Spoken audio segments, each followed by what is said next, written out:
안녕하세요. DJ 현희입니다. 오늘의 사연 시작하겠습니다. 안녕하세요. 인생을 살다 보면 지치고 서럽고 억울해도 꾸역꾸역 살아내야 하는 때가 있는 것 같습니다. 저 역시 누구보다 질풍노도의 시간을 겪으며 살아왔죠. 하루에도 몇 번씩 마음속으로 이게 진짜 맞냐고 허공을 향해 질문하기도 했어요. 하지만 시간이 흐르고 나니 절망적이었던 경험도 다 받아들이게 되는 것 같아요. 그 덕분에 얻은 것도 분명히 있으니까요. 인생에서 가장 후회하는 건 참지 말았어야 할 일들을 참은 거라는 말 들어보신 적 있나요?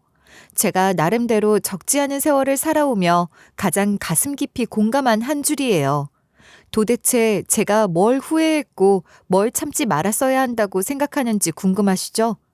지금부터 천천히 들려드릴게요. 저는 60대 초반으로 지방에서 분식집을 운영하고 있는 여자입니다.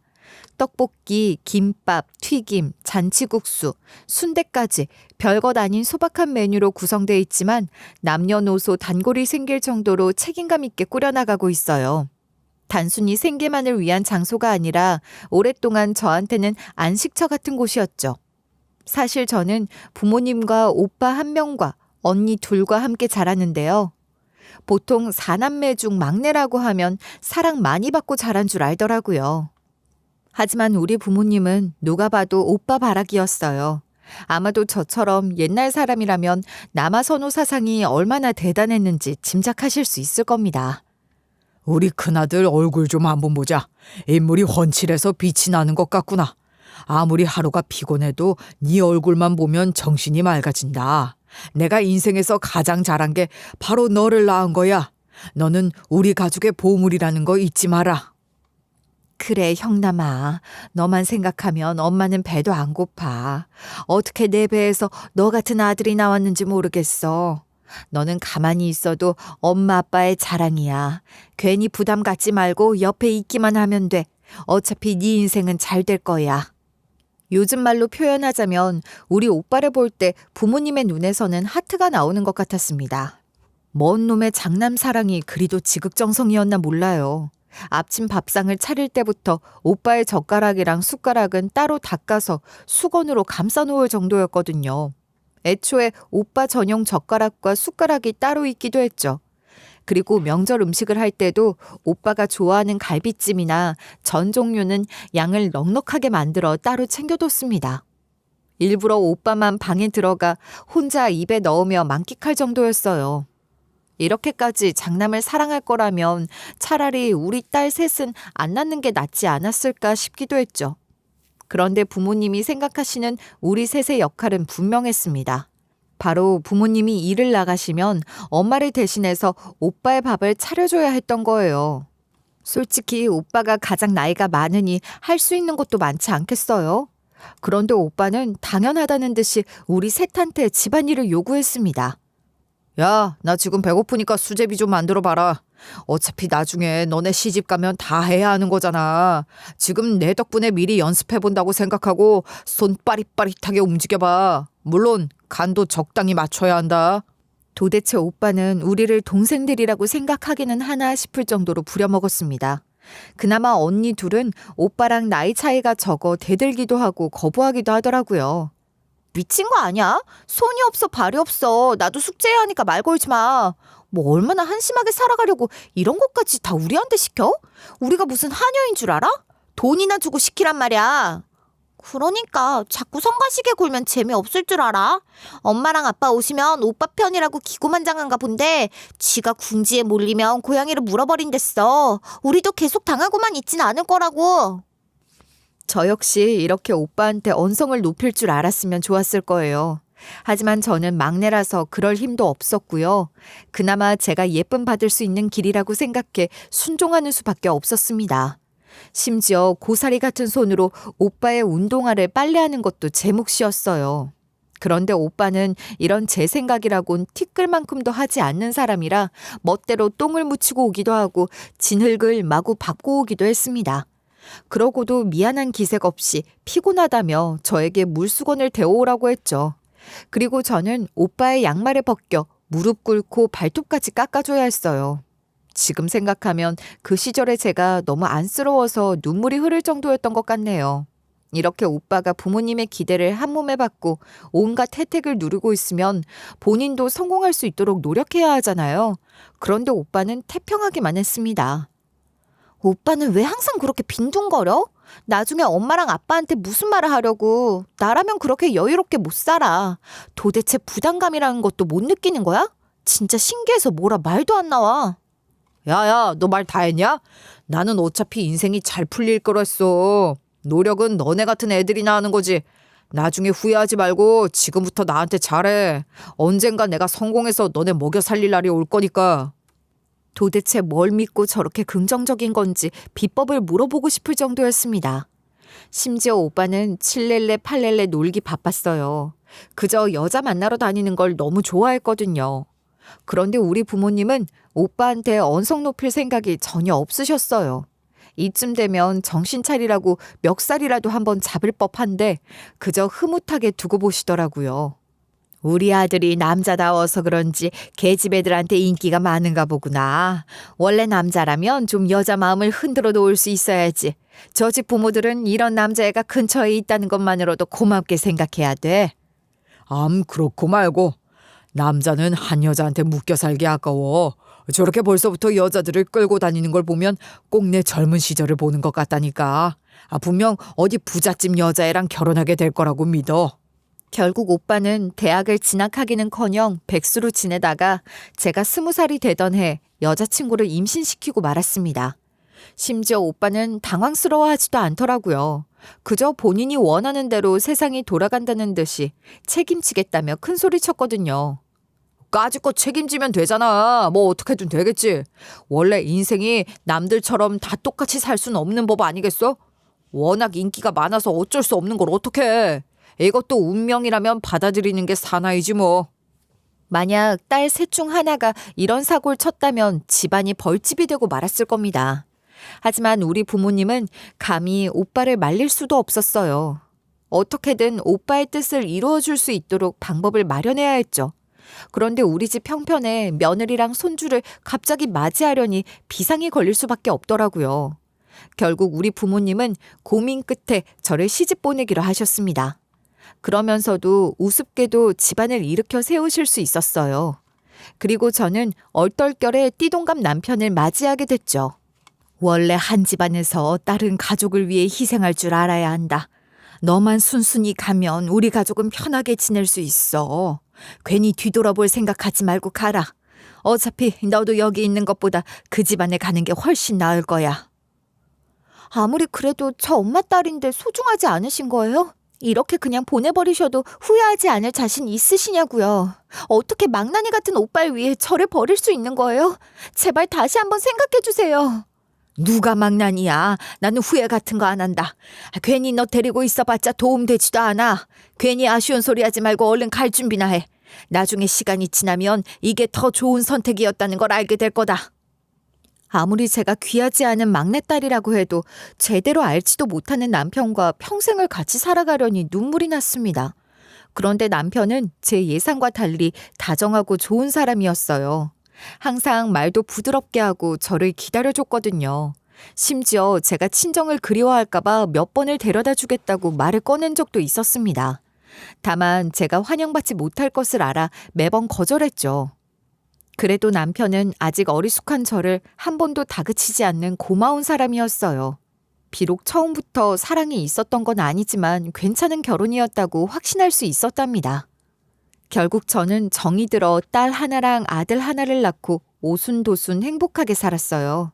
오히려 친정에 있을 때보다도 더 제 인생을 저로서 살고 있는 것 같았죠.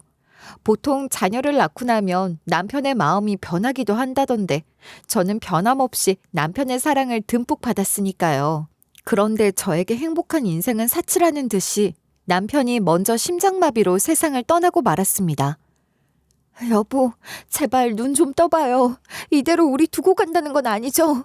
당신 없이 제가 할 수 있는 게 아무것도 없는데 어떻게 이렇게 허망하게 가나요? 분명 죽을 때까지 사랑해주겠다고 약속하셨잖아요. 저는 온 세상이 떠나갈 것처럼 오열했습니다. 그동안 말로만 들어왔던 창자가 끊어진다는 고통이 뭔지 알겠더라고요. 하지만 이대로 주저앉아 있을 수만은 없었어요.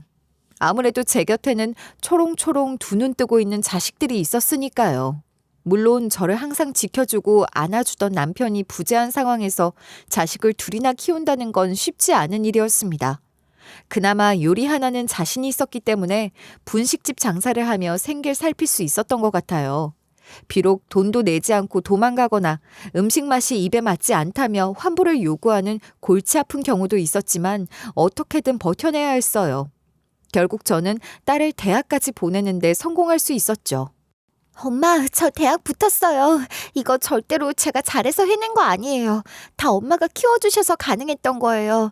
여기서 만족하지 않고 열심히 살아가겠다고 약속할게요. 무조건 호강시켜드릴 거예요. 아이고, 그거 말이라도 너무 고맙다. 많이 부족했을 텐데 포기하지 않고 씩씩하게 잘해줘서 고맙구나. 나는 그냥 너 살아가는 것만 봐도 효도받는 것 같아. 이제 그냥 나는 신경 쓰지 말고 너를 위해서 살면 돼. 딸이 저한테 고맙다면서 우는데 얼마나 가슴이 뭉클했는지 모르겠습니다. 과연 제가 인생을 살면서 이토록 자랑스러운 적이 있었나 싶더라고요. 이렇게 우리 아들도 본인 누나를 따라 열심히 살아줬으면 참 좋았을 겁니다.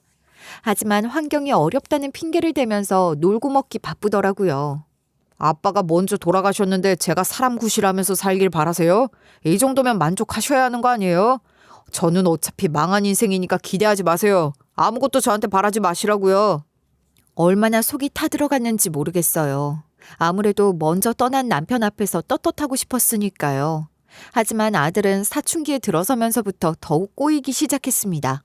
아예 친구들을 잘못 사귀는 바람에 사고를 여러 치고 돌아다닌 거예요. 우선 길거리에서 담배를 피우는 건 기본이었어요. 그리고 엉뚱한 모범생들한테 윽박 지르고 다녔다가 교무실로 불려가기도 했죠. 심지어 저도 학교로 소환된 적 있었는데요. 얼마나 부끄럽고 죄송했는지 모르겠어요. 하지만 아들은 저한테 미안해하기는커녕 귀찮다는 기색을 숨기지 않더라고요. 그러고 나서부턴 아예 학교를 가지도 않는 것 같았습니다. 아무리 제가 다그쳐도 들은 척도 하지 않아서 속이 터지기 일보 직전이었죠. 그런데 아들은 거기서 멈추지를 않더라고요. 아예 오토바이를 훔치고 걸리는 바람에 소년원까지 들어갔다 왔거든요. 이놈아, 너 진짜 어떡하려고 그래? 엄마가 평생 널 돌봐줄 수 있는 것도 아닌데 벌써 이렇게 망가지면 어떡하냔 말이야. 나중에 얼마나 후회할지 모르겠어? 제발 정신 좀 차려라. 엄마를 위해서가 아니라 널 위해서. 이 당시에는 정말 눈 감고 확 혀 깨물어 죽고 싶은 심정이었습니다. 그런데 아들놈은 소년원을 다녀오고 나서도 정신을 못 차리더라고요. 그저 제 탓을 하기 바빴거든요. 제가 왜 오토바이를 훔쳤겠어요? 그게 진짜 제 잘못이라고 생각하세요? 만약 제가 돈이 있었으면 오토바이를 당당하게 샀겠죠. 그런데 돈이 없으니까 훔친 거 아니에요. 이거 다 엄마 때문이라고요. 너 지금 그걸 말이라고 하는 거야? 어떻게 그게 내 탓이야? 세상에 사람들이 돈 없단 이유로 다 물건 훔치는 줄 알아? 너 진짜 나한테 왜 이러는 거냐? 죽어라 장사해 가면서 키운 거 안 보여서 이래? 정말이지 집으로 귀가하는 발걸음이 천근만근이었을 정도로 아들놈 얼굴 보기 고통스러웠습니다. 그러던 어느 날 여느 때와 같이 분식집을 마감하고 집에 돌아왔는데요. 저한테는 목숨과도 같던 남편의 유품이 사라져 있더라고요. 바로 저한테 선물해줬던 목걸이였는데 차마 아까워서 착용하고 나간 경험이 3번도 안 되는 거였어요. 당연히 눈이 뒤집힐 수밖에 없었죠. 솔직히 저한테 아들 못 믿느냐고 손가락질할 분도 계시겠지만 저로서는 아들놈을 의심할 수밖에 없었습니다.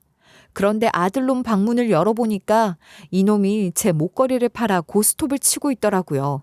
순간적으로 눈이 하얘지면서 뒤로 넘어갈 뻔했어요. 그나마 딸이 뒤에서 잡아줬기 때문에 다치진 않았죠. 엄마, 이대로 안 되겠어요. 저놈 계속 개차반으로 살게 놔둘 순 없잖아요. 그냥 신고할게요. 한번 인생이 얼마나 어려운 건지 겪어봐야 정신 차릴 것 같아요. 괜히 가족이라고 눈 감아줄 게 아니에요. 그래, 내가 자식 잘못 키운 죄를 이런 식으로 받나 보다. 이제 내 손은 떠난 것 같으니 그냥 수긍하는 수밖에 없겠구나. 도대체 내가 어떻게 했어야 저놈을 멀쩡하게 키울 수 있었을지 모르겠어. 결국 딸은 아들놈을 신고해버렸습니다. 그리고 저는 말리지 않았어요. 그런데 아들놈은 이제 와서 저한테 실망이라도 했다는 듯이 따져 묻더라고요. 어떻게 부모가 돼서 자식을 깜빵으로 보내버릴 생각을 해. 이런 애미도 아닌 여자 같으니 어디 가서 자식 키웠다는 말은 하지 마. 누나처럼 어디 자랑할 수 있는 자식만 예쁜가 보지? 나도 엄마 죽은 줄 알고 살 거야. 당연히 저도 저 배 아파 낳은 아들을 깜빵으로 보낸다는 게 마음 편하진 않았습니다. 얼마나 복장이 터질 노릇이었겠어요. 하지만 아들놈 버릇을 제대로 고치려면 마음을 강하게 먹어야 한다고 생각했습니다. 결국 아들놈은 다시 한번 수감되고 말았어요. 그리고 저한테 진짜 상처라도 받은 것처럼 면회를 거부하더라고요. 아무리 찾아가도 단 한 번도 저를 만나주지 않았습니다. 그저 제가 할 수 있는 거라고는 아들이 다시 나올 때는 정신 차리고 있기를 바라는 것뿐이었어요. 하지만 아들은 출소하고 나서 저와의 연을 끊어버렸습니다. 한번 입 밖으로 뱉으면 지키는 녀석이라는 걸 알기에 영영 찾아오지 않을 줄 알았죠. 만약 다시는 볼 수 없다고 해도 이제는 사람 구실하면서 살아가고 있기를 바랐어요. 그런데 몇 해가 훌쩍 지나고 나서 아들이 불쑥 나타났습니다. 당연히 저는 혀를 깨물어 볼 정도로 깜짝 놀랐어요. 이런 말 우습겠지만 꿈을 꾸고 있는 줄 알았거든요. 심지어 아들의 옆에는 결혼할 여자가 같이 있었어요. 솔직히 누구를 만나든지 저한테 소개시킬 일은 없을 줄 알았기 때문에 감격스럽기까지 하더라고요. 실제로 아들은 제 앞에서 그다지 반가워하는 기색은 없었습니다. 제가 결혼할 여자예요. 설마 시집살이 같은 거 시키실 건 아니죠? 이렇게 착한 여자 또 없으니까 괜히 잡돌이할 생각하지 마세요. 그냥 얼굴이나 보여드리려고 온 거예요. 만약 이 여자 속상하게 하면 저 참지 않아요. 에이, 무슨 말을 그렇게 해. 당신을 낳고 키워주신 어머님이잖아. 여기 올 때까진 기분 좋았으면서 왜 또 뚱한 표정이야. 괜히 분위기 잡지 마. 나한테는 사랑하는 남자를 만들어주신 분을 만나는 자리란 말이야. 아무래도 예비 며느리가 조르고 졸라 저한테 인사하러 온 것 같았습니다. 제 입장에서는 얼마나 예뻐 보이고 고마웠겠어요. 그냥 아들 얼굴만 봐도 가슴이 참 먹먹했는데요. 예비 며느리가 참 사람 좋아 보여서 흐뭇하더라고요. 솔직히 저랑 처음 만나는 데다가 시어머니 자리가 편할 리 없잖아요. 그런데 애교 부리고 살갑게 굴어줘서 고마웠습니다. 심지어 아들이 무뚝뚝하게 굴고 있는데도 아랑곳하지 않고 저한테 잘해주더라고요. 일부러 제가 불편하게 하고 싶지 않아서 아들 곁에 있으라고 하는데도 가까이 다가와 같이 과일을 깎았어요. 그리고 제가 오랜 분식집 일로 허리가 고질병이었는데요. 순간적으로 욱신거린다고 하니까 파스라도 붙여드리겠다며 곰살맞게 굴었습니다. 그리고 식사를 하는 동안에도 제가 민망할 정도로 맛있다며 엄지손가락을 치켜 세우더라고요. 게다가 식사를 마친 다음에는 그릇을 싹 치우고 설거지까지 하겠다며 가까이 다가왔죠. 당연히 저는 망설이지 않고 결혼을 허락할 수밖에 없었습니다. 어머님, 사실 저는 친정이 없는 여자예요. 이런 저라도 며느리로 괜찮으시겠어요? 만약 이래도 괜찮으시다면 정말 친정엄마처럼 생각하고 대할게요. 아직 가족이라는 울타리가 낯설지만 감사드려요. 뭐 그런 걸 따지겠어. 나한테 그런 건 중요하지 않아. 오히려 며느라가가 그런 환경에서도 이렇게 티 없이 맑게 자라줘서 고마운데 괜히 내 눈치 볼 생각하지 말고 우리 아들이랑 잘 지내줬으면 좋겠어. 예비 며느리는 제 눈에만 예뻐 보이는 게 아니었습니다. 우리 딸 역시 칭찬을 아끼지 않았거든요. 아니, 제가 무슨 복이 있어서 저렇게 사랑스러운 올케를 데려왔나 모르겠네요. 엄마 벌써 입이 귀에 가서 걸린 걸 보니 마음에 드신 거 맞죠? 이러다 진짜 딸자리 뺏길까 봐 걱정이에요. 저는 우리 아들이 잘 살 거라는 희망을 가질 수 있었습니다. 오히려 속 한 번 썩인 적 없던 우리 딸이 노처녀가 될 때까지 결혼 생각이 없어 보이더라고요. 매번 죽을 때까지 저랑 같이 살 거라고 했죠. 그렇게 저의 분식집은 나름 활발하게 운영되는 편이었기 때문에 며느리한테 이것저것 해주고 싶은 게 참 많았는데요. 그마저도 괜찮다며 겸손하고 소박하게 굴어서 마음에 들더라고요. 하지만 아들은 장가가고 나서도 저에 대한 울분이 풀리지 않은 것 같았습니다. 아예 연락 한 통이 없었거든요. 그런데 며느리를 통해서 아들이 어떻게 지내는지 다 알 수 있었어요. 어머님, 우리 그이 어떻게 지내는지 궁금하실 것 같아서 연락드렸어요. 요즘 직장에서 칭찬도 꽤 받고 있는지 퇴근만 하면 싱글벙글이에요. 어머님이 이 모습 보시면 깜짝 놀라실지도 몰라요. 아이고, 그 얼굴이 얼마나 환하게 웃고 있을지 궁금하구나. 네가 아니었으면 나는 이놈이 어떻게 지내는지 영영 몰랐을 거다. 네가 나한테 복덩이야. 덕분에 요즘 힘을 많이 내고 있어. 정말 고맙다. 그동안 제가 고생하면서 서럽게 살았던 세월이 이렇게 보답받는 건가 싶을 정도로 며느리는 저한테 잘해줬습니다. 굳이 아들을 대동하지 않더라도 직접 찾아와 저랑 시간을 보내기도 했거든요. 그러는 사이 아들과 며느리는 아주 예쁜 손녀까지 낳았어요. 하지만 손녀가 태어난 지 100일이었을 때나 돌잔치 때도 저는 참석하지 못했습니다. 아무래도 아들이 직접 저를 부르고 싶지 않다고 한 거라 어쩔 수 없었죠. 그래도 며느리가 가끔씩 영상통화를 걸고 손녀 사진을 보내줘서 그걸로나마 위안을 삼을 수 있었어요. 어머님, 우리 딸 많이 보고 싶으시죠? 직접 초대해서 얼굴 보여드리면 좋을 텐데 너무 죄송하네요. 그래도 어머님이 보고 싶으시다고 하시면 저는 언제든 열려 있어요. 괜히 부담 준다고 생각하지 마시고 연락 주세요. 그렇게 저는 며느리한테 고마운 마음을 담아 손녀한테 맛있는 거 사주라면서 가끔씩 돈 10만 원, 20만 원씩 보내줬습니다. 그리고 시간이 흘러서 아들이 결혼하고 3년 차 정도 되었을 때였어요. 비록 아들과 끈끈한 사이는 아니더라도 자식들이 행복하게 살아가는 모습을 지켜보며 나이 먹으면 될 줄 알았죠.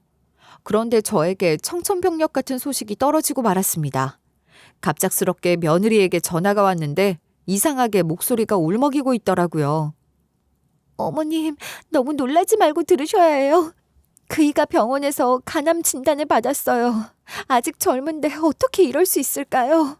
제 앞에선 애써 씩씩한 척하는데 너무 마음 아프고 안쓰럽네요.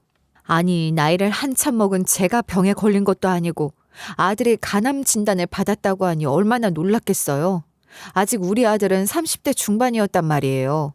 심지어 이 소식을 아들 본인이 직접 알린 것도 아니고 며느리가 전해준 거라 가슴 아팠습니다.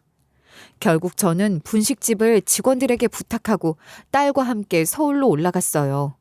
아무리 아들과 사이가 돈독하지 않았다고 해도 가만히 태평하게 있을 수는 없었거든요. 그런데 아들은 아무렇지도 않다는 듯이 말하더라고요. 그렇게까지 오버하실 필요 없어요. 솔직히 실감도 나지 않을 정도로 증상이 있는 줄도 몰랐거든요. 그냥 발견됐다고 하니까 치료받기로 한 거예요. 굳이 서울로 올라오실 정도도 아니에요. 당장 죽는 것도 아니잖아요. 꼭 저를 위로하기 위해 하는 말은 아니었겠지만 아들은 씩씩하게 보이려고 노력하는 것 같았어요. 하지만 제가 엄마 마음이라 기분 탓인 건진 몰라도 아들의 낯빛은 별로 안 좋아 보였습니다. 그래서 저랑 딸은 저절로 흐르는 눈물을 참지 못한 채로 아들을 붙잡고 울부짖었죠. 그런데 아들은 이제 와서 이러지 말라는 식으로 굴더라고요. 아이고, 네가 벌써 이렇게 아프면 어떡하냐. 차라리 내가 대신 병에 걸렸으면 좋겠구나. 아직 한창 인생을 즐겨야 할 텐데 왜 벌써 누워 있어야 하는 거야. 제발 이 상황이 꿈이었으면 하는 심정이다. 우리가 그 정도로 애틋한 사이는 아니지 않아요? 왜 이제 와서 이러시는지 모르겠네요. 설마 나중에 후회할까 봐 이러세요? 이미 늦었으니까 괜한 짓 하지 않으셨으면 좋겠어요. 위선적으로 느껴지거든요. 그동안 아들이 저한테 가슴에 비수를 꽂는 말을 한두 번 한 게 아니었지만 이때처럼 억장이 무너지는 건 처음이었던 것 같습니다. 하지만 아프다고 하는 아들한테 무슨 말을 할 수 있겠어요? 이렇게 젊은 나이에 암투병을 하게 될 줄 알았더라면 아들을 그대로 깜빵에 보내지 않았을 거라는 후회까지 몰려왔습니다. 스스로 인생을 돌아보며 참 나쁜 엄마라고 자책하게 되더라고요. 사실 아들이 죄인이었지만 저 역시 죄인인 기분이 들었어요. 그리고 저는 서울로 아예 상경해서 아들의 간병을 담당하겠다고 자처했습니다. 물론 고생스럽기는 할 거라고 각오하고 있었어요. 하지만 며느리 나이에 병수발 드는 일이 쉬울 리 있나요? 저로서는 이러다가 며느리가 변심해 이혼하겠다고 할까봐 걱정되더라고요. 며느라가야, 간병은 내가 할 테니까 너는 걱정하지 않아도 된다. 이미 마음 지치고 고통스러울 텐데 몸까지 망가지면 안 되잖아. 내가 우리 아들 쉽게 아프게 낳아버린 거니까 죄를 갚는 마음으로 간병할게. 당연히 저는 며느리가 흔쾌히 받아들일 줄 알았습니다. 아무래도 손녀까지 키워야 하는 상황이니까요. 하지만 며느리는 단호하게 거절하면서 오히려 저를 위로하더라고요. 어머님, 괜히 저 때문에 걱정하실 필요 없어요. 어떻게 사람이 살아가는 게 행복한 일만 있겠나요? 슬픈 일도 함께 이겨내야 한다고 생각해요. 우리 그이는 제가 옆에서 챙길 테니 걱정하지 마세요. 이때 마주보았던 며느리의 눈빛은 참 든든하고 다정했습니다. 이런 시선으로 우리 아들을 보살펴 준다면 정말 큰 힘이 될 수 있을 거란 믿음까지 생기더라고요. 그리고 딸 역시 며느리의 말에 크게 동의하는 것 같았어요. 엄마, 올케 말이 맞아요. 얘 입장에서도 본인 와이프랑 같이 있는 게 더 마음이 편할 거예요. 이게 단숨에 끝나는 일도 아니고 장기전일 텐데 너무 조급하게 굴지 말자고요. 아무래도 올케한테 맡기는 게 최선이에요. 결국 저는 모두의 설득을 이기지 못해 집으로 돌아올 수밖에 없었습니다. 하지만 사람의 마음이 불편하면 손도 엉망이 되기 마련이었나 봐요. 도저히 일에 집중할 수도 없었고 마음이 참 무거웠거든요. 그동안 분식집 일을 거의 30년을 해왔는데도 자꾸만 초보도 안 할 실수를 하게 되더라고요. 지금 생각해도 민망할 정도로 말도 안 되는 것들이었어요. 김밥에 밥을 너무 많이 올려서 김이 찢어지거나 어묵탕에 다시마 넣는 걸 깜빡해서 맹탕을 끓였습니다. 그리고 튀김은 보기 좋게 태우는 바람에 새까맣게 들어올린 적도 있었어요. 게다가 주문 들어온 지 15분이나 지나서야 정신을 차리고 허둥지둥 만들어 내보낸 적도 있었죠. 심지어 단골 손님 이름까지 헷갈려서 다른 사람 거랑 바꿔주고 사과하기도 했답니다. 하도 이러니까 직원들이 먼저 걱정하며 쉬라고 하더라고요. 사장님, 이러다가 쓰러지실까봐 겁나네요. 그냥 댁에 돌아가서 쉬시는 게 좋겠어요. 어차피 사장님 안 계셔도 저희끼리 잘할 수 있잖아요. 이런 상황일수록 정신 똑바로 차리셔야 해요. 그냥 들어가세요. 그렇게 저는 직원들에게 민폐 끼치지 않기 위해 집에서 휴식을 취했습니다. 그리고 한동안 분식집을 나가지 않았어요. 물론 불안한 마음은 사그러들지 않고 여전했죠. 다만 며느리가 저를 위해 너무 걱정하지 말라며 주기적으로 연락해 줬습니다. 어머님, 도대체 상황이 어떻게 되고 있는지 막막하고 답답하실 것 같아서 연락드려요. 이인은 요즘 치료 적극적으로 받고 있어요. 항상 병원 갈 때마다 저도 같이 가고 있고요. 절대로 걱정하시지 않게 제가 힘쓸게요. 며느리는 본인이 얼마나 우리 아들한테 지극정성으로 신경 쓰고 있는지 알려줬습니다. 덕분에 저도 마음을 어느 정도 놓을 수 있었어요. 그러던 어느 날 너무나 생생해서 몸에 소름이 돋을 정도로 기묘한 꿈을 꾸게 됐습니다.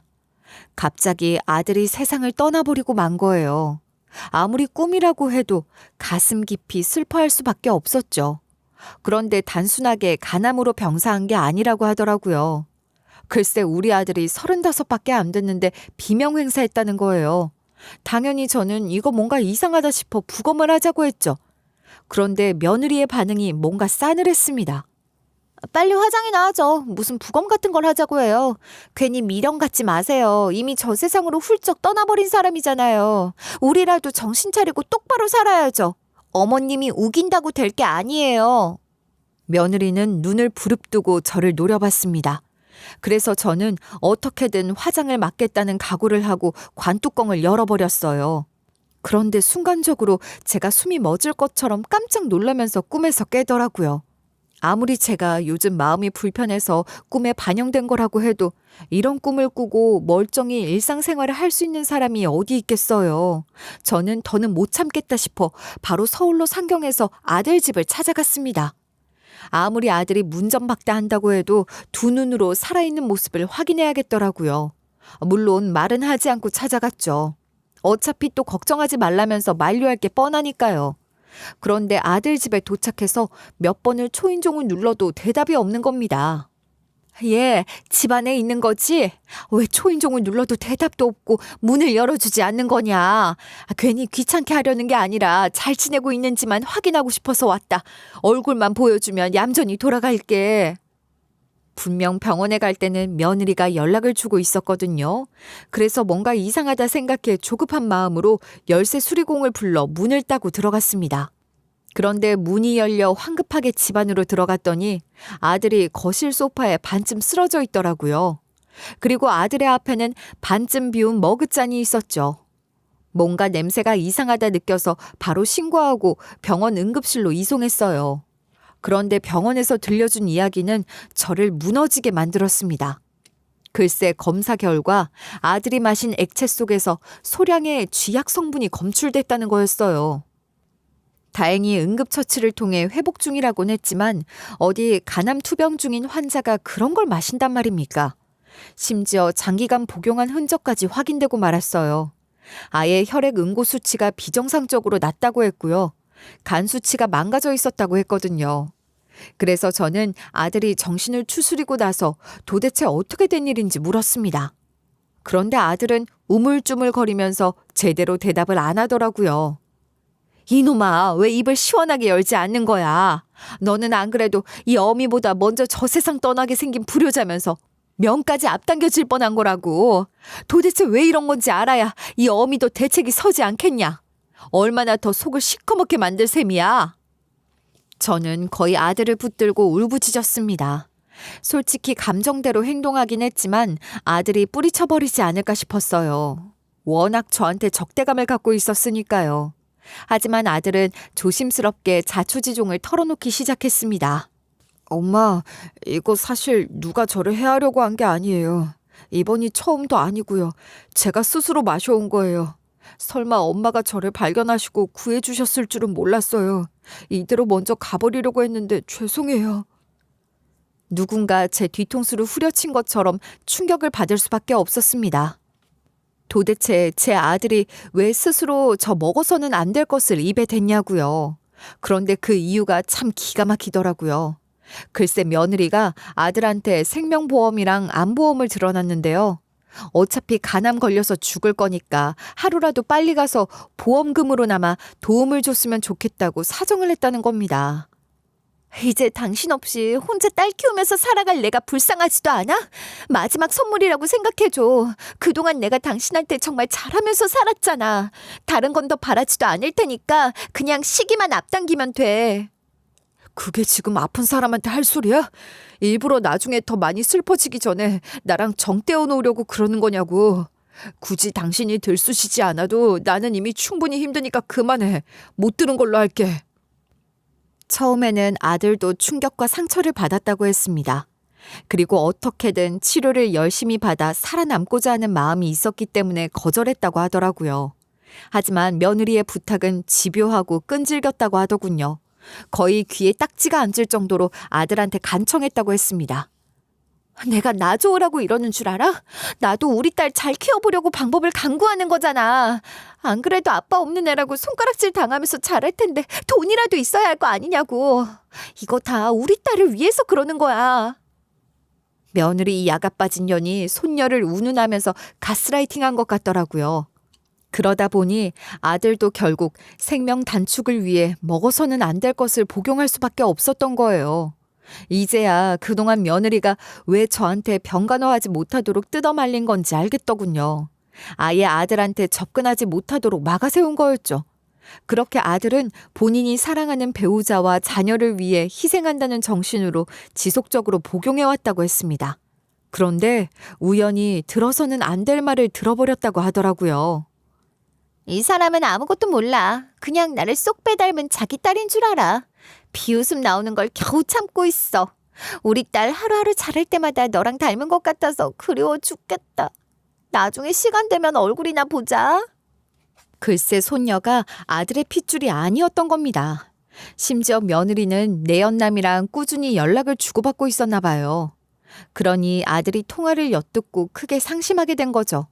만약 몸과 마음이 멀쩡했더라면 이혼을 하든 분노를 하든 했을 거예요. 하지만 아들은 투병 생활과 며느리의 지속적인 가스라이팅으로 심신미약 상태였어요. 게다가 아무리 핏줄이 아니라는 사실을 알아버렸다고 해도 그동안 딸로 생각하면서 키워온 세월이 있잖아요. 그래서 아들은 본인에게 아무것도 남지 않았다는 이 절망적인 상황에서 회피하기 위해 극단적인 선택을 시도한 거였습니다. 솔직히 그때는 이대로 죽는 게 나을 정도로 절망스러웠어요. 그런데 눈 떠보니까 엄마가 와 계신 거예요. 심지어 그렇게 우실 줄은 몰랐어요. 바보같이 이제야 저한테 진짜 가족이 남아있다는 걸 깨달았네요. 아들은 본인이 세상을 떠나면서 덮고 넘어가려다가 하염없이 슬퍼하며 울부짖는 저를 보고 마음을 바꾼 것 같았습니다. 이대로 가버리는 것은 억울하단 생각이 들어 털어놓은 거였죠. 이 말을 듣는 제 심정은 어땠겠어요? 그동안 며느리한테 제 귀한 아들을 믿고 맡기고 있었는데 정작 위험에 빠져 있었던 거잖아요. 정말이지 하늘이 무너지는 기분이었고 당장 며느리를 잡아다가 족치고 싶었습니다. 그런데 때마침 며느리가 아들한테 전화를 걸었더라고요. 아무래도 어디 있나 찾는 거였겠죠. 그래서 제가 아무것도 모르는 척하고 연기하며 침착하게 받았습니다. 며느라가야, 잠깐 서울 올 일이 있어서 너네 집에 들렀다가 아범 컨디션이 안 좋아 보이길래 병원에 데려왔다. 갑자기 사라져서 네가 많이 놀랐겠구나. 다행히 별일 없는 것 같구나. 크게 신경 쓰지 않아도 될 거야. 어머님, 먼 길 오셔서 피곤하실 텐데 무슨 그런 수고까지 하셨어요. 그냥 저 부르셨으면 됐을 텐데. 다음부턴 어머님이 직접 가지 마시고 저한테 맡기세요. 어차피 저한테는 일상이거든요.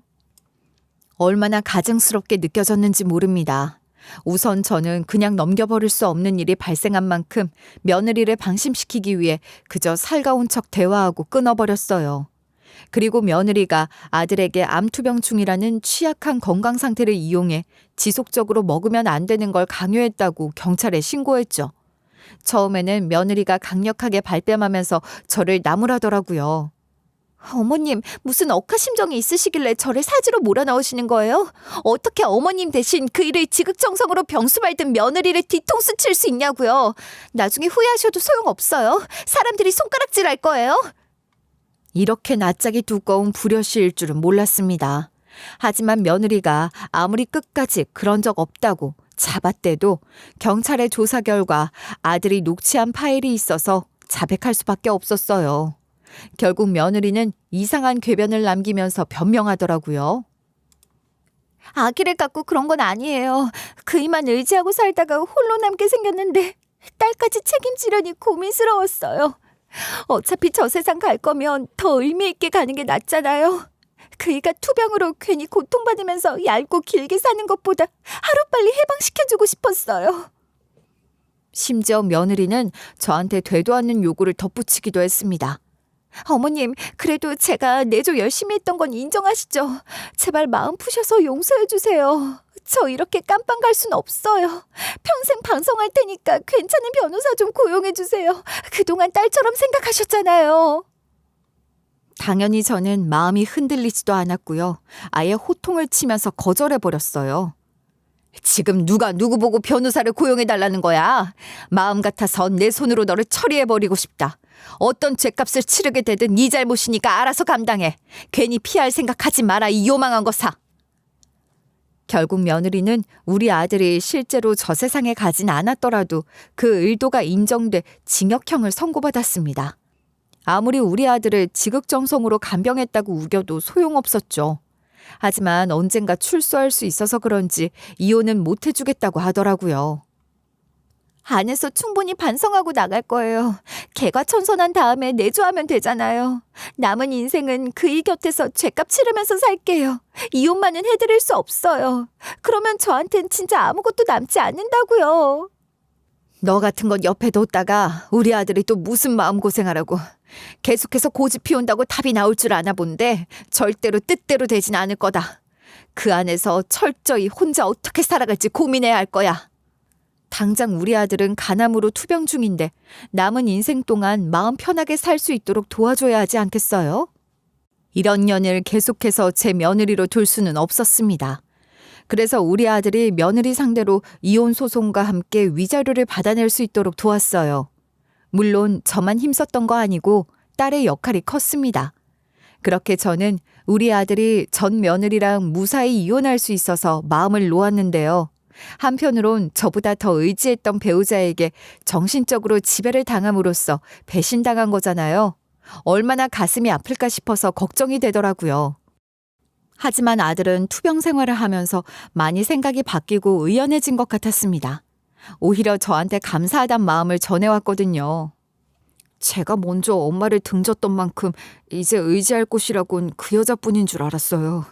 그래서 진짜 헛살아온 것 같고 막막했는데 엄마가 여전히 저를 아껴주실 줄은 몰랐네요. 심지어 꿈 하나 꿨다고 달려오실 줄은 상상도 못했어요.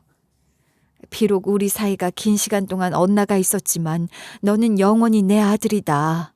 절대로 자식을 먼저 버릴 수 있는 부모는 없어. 네가 제대로 된 사람이 되기를 바라서 감방에 보냈지만 하루라도 마음이 편하지 않았단다. 이제서야 저도 그 마음을 알 것 같아요. 너무 오랫동안 엄마의 진심을 외면하고 오해해서 죄송해요. 그리고 저를 포기하지 않아주셔서 감사드려요. 당장 내일 죽는다고 해도 억울하지 않을 정도예요. 덕분에 저랑 아들은 지난 시간의 앙금을 풀 수 있었습니다. 그리고 딸까지 오붓한 가족으로 지내게 됐어요. 그런데 셋만 한 가족으로 살게 된 건 아니에요. 바로 손녀까지 데리고 살게 됐거든요. 아무래도 전 며느리가 감방에 들어가는 바람에 손녀를 양육할 사람이 없잖아요. 물론 처음부터 데리고 살아야겠다는 결심을 한 건 아니었습니다. 하지만 아들이 진지하게 고민을 하더라고요. 제 핏줄도 아니면서 무슨 오지랖을 부리냐고 하실 수도 있지만 이 아이만큼은 그 여자처럼 자라지 않도록 신경 써주고 싶어요. 한번 제 딸이었으니까 앞으로도 제 딸이라고 생각해요. 아빠로서 최대한 책임지고 싶네요. 그래, 그건 네 결정이니까 나도 뭐라 하지 않고 존중하마. 어떤 사정이 있었는지 다 잊어버린 셈치고 진짜 내 손녀인 것처럼 아껴줄게. 괜히 네가 걱정하지 않도록 사랑으로 키워야겠구나.